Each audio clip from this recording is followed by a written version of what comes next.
This is the land where it happened. Look at it. What a dump. A northern land in a northern sea. A land called Britain. Poor, cold, primitive people, seemed a bit thick.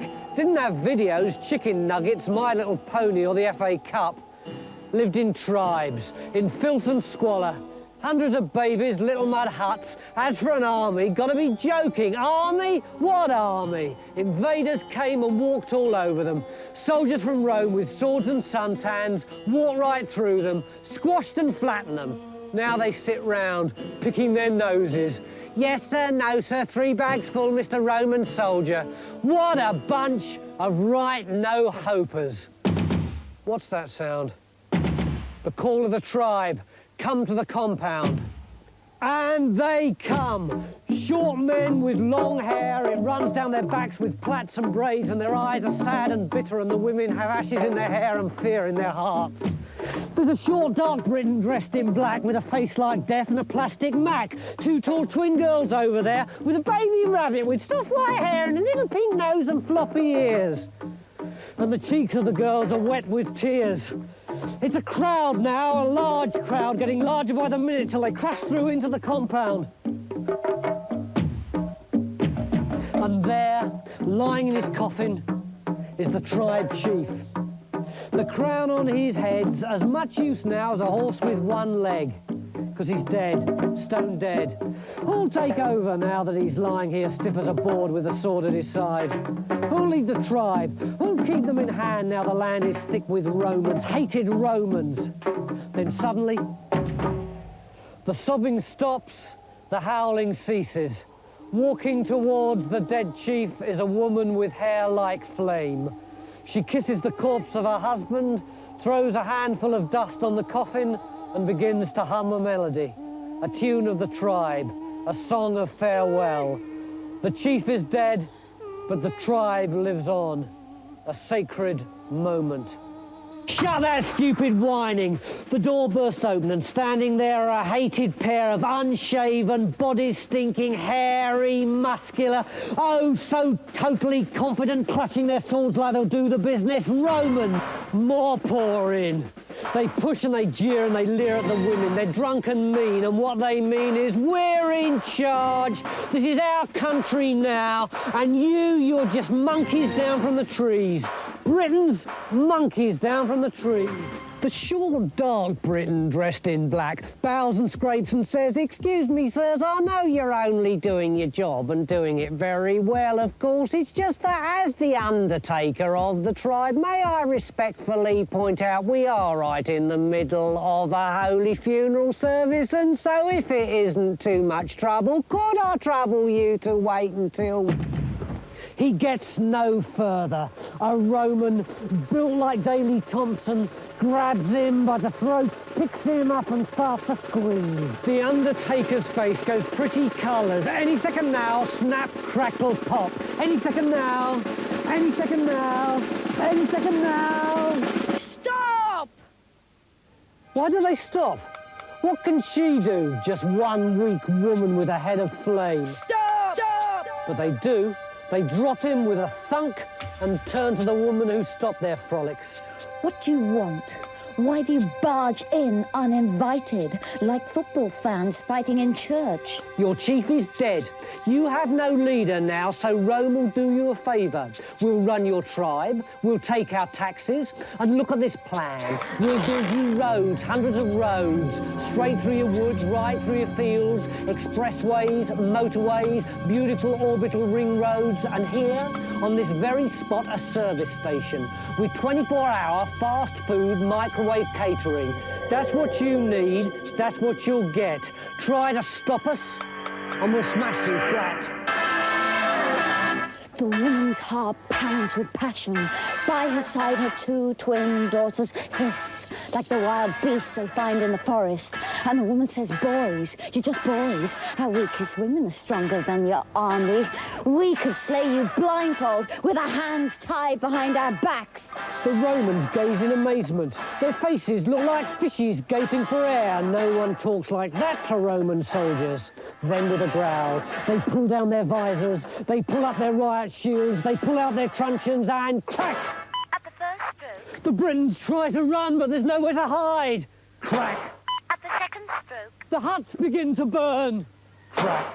at the third stroke, The compound is full of broken, battered Britons, bruised bodies with scarlet scars, and the Romans have gone, laughing, their peacekeeping mission accomplished. The two twins gaze in dazed disbelief. Mother, look what they've done! The girls had a rabbit, but now the rabbit's dead. The girl's laps are stained red. The woman, white with anger, lifts the crown from a dead husband's head. Her voice is hard, hard as the Roman strap that bit her back. We will take you! She calls into the darkness. I, Boudicca, will raise an army and drive you into the sea. And her tribe cried, Boudicca! Boudicca, Boudicca! Boudicca, Boudicca! Boudicca, Boudicca! Boudicca, Boudicca! Boudicca, Boudicca! So the tribe sets to work. Blacksmiths hammered out swords, long, strong Celtic swords. Head-cutting swords, And the women made shields, shining shields. covered in spells and fearful faces. And the children blew with the bellows till the sparks spun high in the smoking sky. And in the middle of this thunderous, wondrous din, 50 muscly men, bare to the waist and sweating like stallions, hammered and hacked and honed a huge hunk of beaten bronze until it began to take shape. First, 4 wheels, then a massive body, until finally it was a chariot, a mighty, shuddering, gleaming chariot. Boudicca bathed her hands in a holy bowl brimful of bruised berries and drew on her war paint. Then she climbed into her chariot, and with her tribe milling round her, bold, fearless, and ticking like time bombs, moved slowly towards the Roman city of Colchester. Far, far away, on the far side of the island, is a land even wetter, even danker, even darker. A land called Wales. There the Romans face another enemy. Magicians, Welsh wizards, who hunt their enemies in gibbering packs. A Roman messenger, his feet bleeding from 3 weeks walking, drops exhausted in front of General Suetonius, supreme commander of the Roman forces. New orders, gasped the messenger. Wipe out the wizards and then get home. In the southeast, a she-snake strikes at the heart of Roman Britain. Boudicca must be defeated. Over the river, the wizards are waiting. Green fire spits from their fingers. Foul thoughts flow from their piping throats in a foreign tongue. Round their waists dangle and clatter the skulls of their victims. Attack! Orders the general. Attack and destroy! No Roman moves. Fighting foreigners is one thing, one flash of a sword and they're brimful of fear. But wizards, magic mumbo-jumbo merchants, they'll turn us to trees or to fleas with a wave of their wands. The general's eyes narrow. Romans obey orders, he says, drawing his sword. Or Romans die. Romans don't think. Romans don't argue. Romans want only the glory of Rome. Now charge! They charge. The Welsh pack collapses like a bad day at Cardiff Arms Park. The last Welsh wizards are mopped up like bread cleaning the gravy plate. But there's no time to celebrate. Southeast, orders the general. We march southeast. Slowly, the great Roman heavy metal war machine, the siege tanks, the battering rams, the stone throwers, the stretcher teams, catering trucks, the press corps, and 1,001 hangers-on lumber towards Boudicca. The wheels of Boudicca's chariot bite right to the heart of the British mud. Behind! Her army grows. Out of the hedgerow, hunters appear. Peasants with scythes, farmers with knives, Bandits, rastas, nuns and monks, soldiers, sailors, skins and punks, mother, father, daughter, son. brand new baby, everyone singing yeah! Yeah!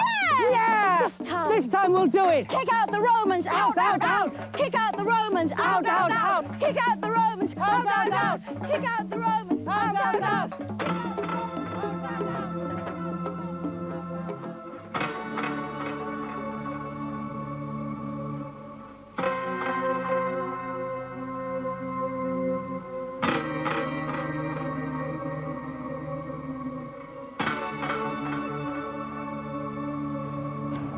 This is Colchester. Nice. Ever so. Tasteful. Very. Look at those windows. Double glazing. Triple. Triple, cost a few, Bob. Come here, feel this central heating. Oh, I know, I can feel it. It's ever so warm. Lovely car parks. Supermarkets. Super toy shops. Tie shops. Tea shops. And what's this over here? A temple. It's posh. Temple of the great god Claudius. Look at his statue, Emperor Claudius, ruler of Rome. Nice. Yes, very nice. Colchester, a Roman city. Modern And clean. and completely undefended. Boudicca's boys bury their bodies in a big bowl of bright blue woad. Wow! War paint! Makes you look like a blue streak of bright lightning. They paint their faces, paint their bodies, paint their hair, then... This is the plan! The Queen demands attention. Even the dogs shut up. We take them by surprise. We scream, we charge, we bear down like hairy madmen slavering for blood and scare them witless. The men smile. They can smell victory. Hello, Colchester. Say the two twin girls. We're coming for tea. Put the kettle on. In the watchtower, the watchman woke with a start. What was that banshee screaming like cats in the night? Then he saw them. First 10, then 100, 1,000, then 1,000 on 1,000 of wild, spitting, hairy, bright blue Britons. True blue Britons, bare to the waist. And at their head, with hair like blood, the she-lord, her, in her chariot, with an eye slap bang in the middle of her forehead, like a cyclops. Attack! Screams the watchman. We're under attack! Those his final words. 6 arrows slice him like pre-packed ham. The rest is easy. Buildings burn, wine bars blaze and spit. Romans fall like toy soldiers, not even time to lift a sword. Caught in the underwear, in the morning sun. Romans race to the temple. They cower at the altar, under the shadow of Claudius' statue. Don't touch us, they squawk with fear. This is the house of God in here. In the entrance, Boudicca stands glowing in the morning sun. God, she scoffs, that fat face far away in Rome, sucking Britain dry with tithes and taxes. Claudius, what a joke, what a jerk. He won't help you now, should have got a woman to worship. We don't let the side down. Slowly, she approaches the hated statue of her oppressor. She's waited, she's hated for this moment all her life. She rolls her sleeves up, then tears the head from off its body.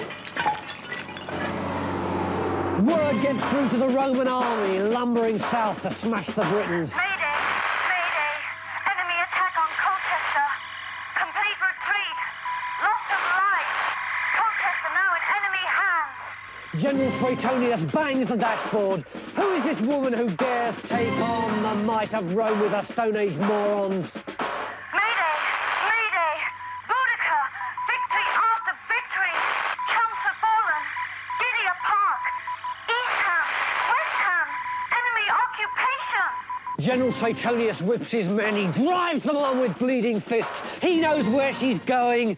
He knows what she's doing. She's heading for London. London the glorious, the jewel in the crown of the Roman Empire. Mayday! Mayday! Bandits approaching London! Assistance required! Can't hold out! Mayday! Mayday! Mayday! Mayday! Mayday! Mayday!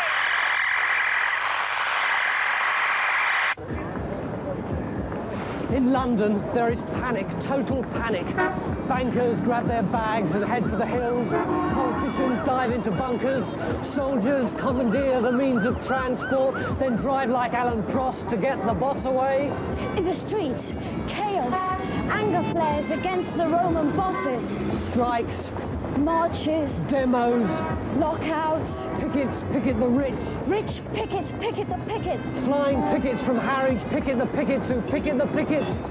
A traffic policeman asked to see a driving license. Bang, bang, bang, bang! Shot in the head. Windows smash. Loot is lifted. Hundreds of feet raced quickly for cover. And all around town, the cry goes up.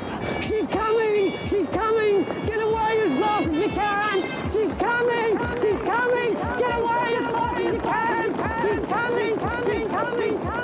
Get away!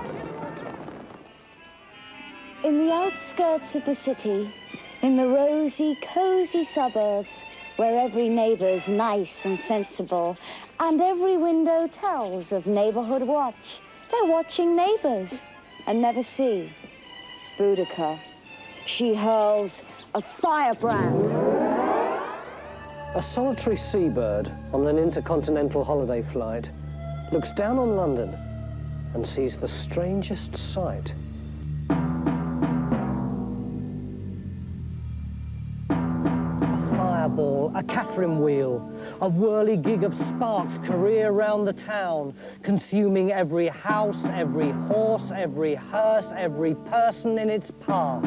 Mayfair, no consuming more. every house, Kilburn, every no horse, more. every hearse, Soho, every no person more. in its Camden, no more. consuming Acton, every no more. house, every horse, Holborn, every no more. hearse, every person Hampstead, in its no path. more.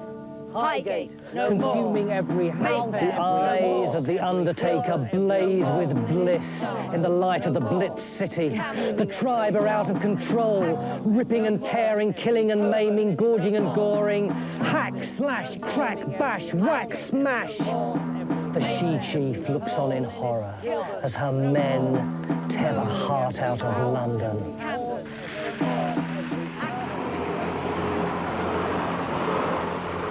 Two weeks later, the Romans arrive in the south, exhausted. They pitch their tents. Tomorrow, the battle. But now, they fall asleep, completely, totally spent. From out of nowhere, an old woman appears. The camp dogs, each one looks like Nasha, stir from their sleep. But why don't they bark? Why don't they gnaw at her hands and her feet as she crawls through the mud? Is she magic? Is she a witch? She pulls aside a tent flap. A young guard lies asleep in the doorway. The woman draws a dagger. A little light plays across her face. Boudicca, spying. She sees a letter from his mum in the young man's hand. Some milk and a half-eaten jaffa cake lie by his side. It's a boy, just a boy. She smiles, puts back the dagger, and steps right over the dozing Roman. Deep inside his war tent lies Suetonius. Boudicca stares at his sleeping, spotless, scarless face. She pokes her tongue out. She pulls an ugly face. Her mucky, grubby fingers do rude signs. Suetonius slumbers on. She grabs the battle plan from off his table, sneaks the bag of gold from in his pocket, then disappears into the night.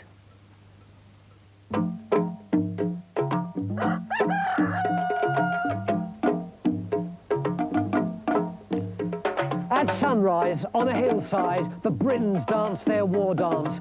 Drunk as skunks like punks and monkeys, waving their arms in frantic frenzy. Crucial! They cry. We're crucial! They cry. And then they start their charmless chant.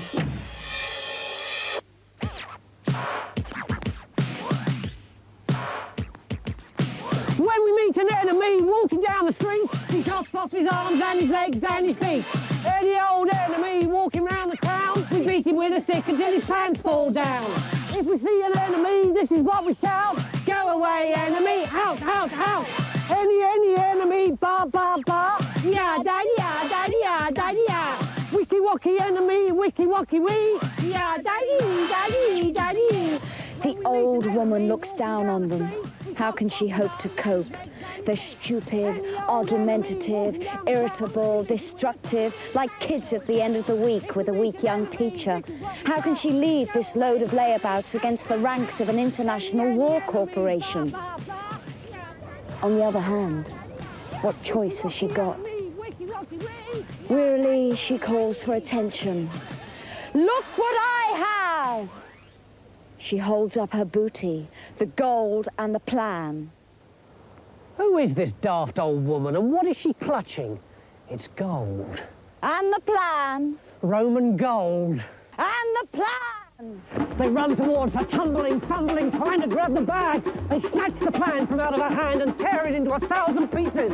Two twins wriggle and duck to the front of the rock and rip her arms with their greedy claws.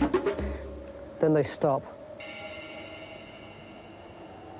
They realize only one woman could worm her way into the Roman camp. Just one woman would risk her life for the greedy, grasping tribe. Mother! Sorry. I didn't mean... I mean... We thought you were somebody else. And look! Look at the plan. It's ruined now. Battered with mud. About as much use as a dead pig in a horse race. Boudicca sighs. Never mind the plan, she says. None of us can read anyway. The British march towards the Roman camp, quivering with excitement. They bring their families. And their picnics. And their pets. And their possessions. All boozing. Packed in. Fleets of brightly. Coloured. Painted. Hay carts. Shouting. Giggling. Like naughty kids in the back of the bus. Boudicca weaving in and out of the lines, issuing orders. You take the left flanks. Don't charge till I tell you. But do they hear her? Are they listening as they give their glistening swords a final sharpen? The ragtag and bobtail army reaches the Roman encampment. Then... nothing. silence. All the Roman tents are neatly packed away, like the last day at a summer guide camp. A faint hiss escapes from the lips of the Britons. Look over there, up on the wooded hill. At the top, In battle formation, row upon row of swords and shields. the Roman army. Waiting, Neat and orderly, clean and beautiful. bright, shiny metal, State of the art. like a brand new CD music centre. Then the families of the fighters clamber out of their carts. It's oh such a peaceful and a happy sight. They eat their chocolate biscuits and their hard-boiled eggs, and they settle back to watch the big fight. The British soldiers shuffle up towards their foe, 'cause they all want to be in the thick of the fray. But Boudicca says, slow down, my men. We're gonna beat the Romans in a subtle way. But the British won't listen and the British won't learn. And even while she's talking to them, They're running past her. Stop, she says again, but she's talking to the air as the army just charges faster and faster. Beg state and families, egg them on. The Roman army calmly waits. The hairy hordes keep climbing towards them, Their blood pumping heat. and their hearts pumping hate. Up they climb. But now Their legs, begin to feel the cramp and begin to feel the pain they're breathing harder now. as they scramble slowly up the steep terrain. The Romans stay still. Not a whisper, Not a flicker. not the dropping of a single Pin. is heard. Then just as the Britons reach the top, The figure of a Roman captain stirred. he didn't shout loud. He didn't shout long His voice wasn't fierce. or full of menace. He just said, Fire, fire, fire, fire, fire. like a football goal at the Wimbledon tennis. Then, Wave, after, wave, off, out, poured, down, and great big, boulders, smash, the mud, and murderous, clouds, oh, javelins, big, down deep, in the hot, heart of British blood. The Queen saw the plight of her fighters on the hilltop, and she raced like a demon across the battlefield. And she rode into the swirling mass of fighters on a chariot, try and get the enemy forced to yield. And then she saw Suetonius, cried out, Suetonius, 1-on-1 combat till one of us is dead. Whichever one wins gets the victory, I challenge you. Slowly, Suetonius shook his head. He hadn't got time for childish heroics. He'd orders to give, he'd papers to sign. Why start mixing with a red-haired vixen when one wrong move and your job is on the line? Then he nodded at a guard, Who crept up, plunged his knife In a back and a heart did break. for the coward who had dared. Was the guard she had fed with the letter from his mother and a jar for cake. And the last thing that their daughters ever saw of their mother, As they struggled up the hill towards her battle cart, a cloud of orange hair amongst a horde of Roman soldiers. And the guard lying dead with her sword through his heart. Did the British want ranks? And they fled in a panic. Let's head for the hills by the $2 But they couldn't escape. because their way was blocked By the pets. and their possessions. And the crowds of their supporters. And then the slaughter started.